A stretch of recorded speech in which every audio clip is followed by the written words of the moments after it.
Hello everyone, this is Dr.Preeti Kabra, Senior Chief of Lab for Neuberg Diagnostics.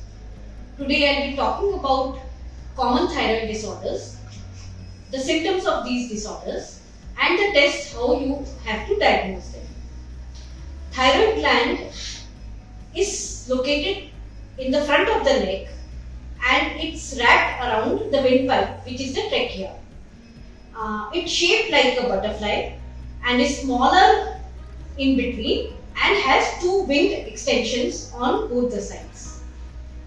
The thyroid gland is a very important gland in the body because the hormones which it releases, T3 and T4.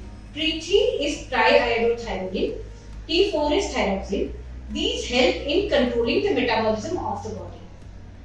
Now, the levels of these hormones are regulated by another gland, which is a pituitary gland, and pituitary gland does that by releasing its own hormone, which is called as TSH, thyroid stimulating hormone. Now, when the levels of T3 and T4 are low, it is called as hypothyroidism, and when the levels of T3 and T4 are high, it is called as hyperthyroidism. Now, what happens when the levels are high? The body uses more energy. So, the person becomes tired and fatigued. The person gets fatigued easily. He loses weight without even making efforts for losing weight.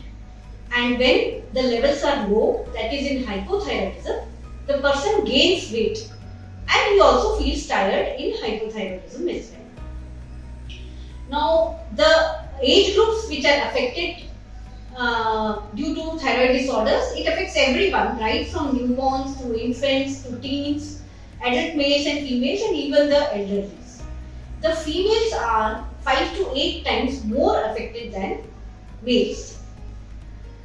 The common conditions which lead to hyperthyroidism are thyroiditis, which is the inflammation in the thyroid gland, and then we have excess iodine and nodules in the thyroid, which is called as multinodular goiter. Now, hypothyroidism is caused by thyroiditis, Hashimoto's thyroiditis, which is caused by which is an autoimmune condition, which leads to low levels of thyroid hormones in the body. Iodine deficiency. It's also seen in postpartum females after the deliveries, and sometimes there is a non-active thyroid gland even from birth. So this happens in the neonates and can be detected by newborn screening. So TSH is one of the hormones which is detected in the newborn screening panel. Now, the symptoms associated with hyperthyroidism. The person gets anxious, the person is irritable, gets fatigued easily, females have irregular periods, and there is muscle weakness, there is tremors, person loses weight, and there are vision problems. Now, what happens when the levels are low? That is hypothyroidism. The person gains weight, females have frequent and very heavy bleeding. There is coarseness and dryness of hair, hoarseness of voice, and there is a lot of hair loss.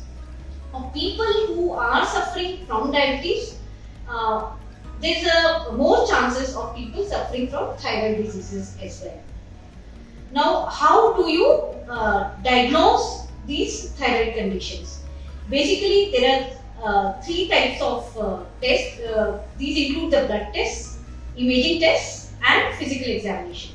Now, in blood tests, the 3 main hormones which are tested are T3, T4, and TSH.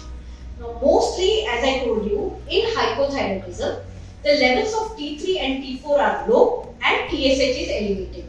And in hyperthyroidism, the levels of T3 and T4 are higher and TSH is decreased. Now, apart from this, there is an extended thyroid panel also, wherein we have free T3 and free T4 also. Free T3 and free T4 measurements are much more accurate, because by measuring free T3 and free T4, we eliminate the effect of proteins which bind to these hormones. Apart from all these T3, T4 and TSH, the person has also to be tested for thyroid antibodies, calcitonin and thyroglobulin. Now what happens in imaging? In imaging, people have to go scans, and the scans focus on the size, the shape and the nodules, and then the clinician can come up with a diagnosis by blood tests, physical examination and the scans. So if you have any of the above symptoms, kindly visit your doctor first, get yourself tested in a reputed and accredited lab and start your treatment immediately.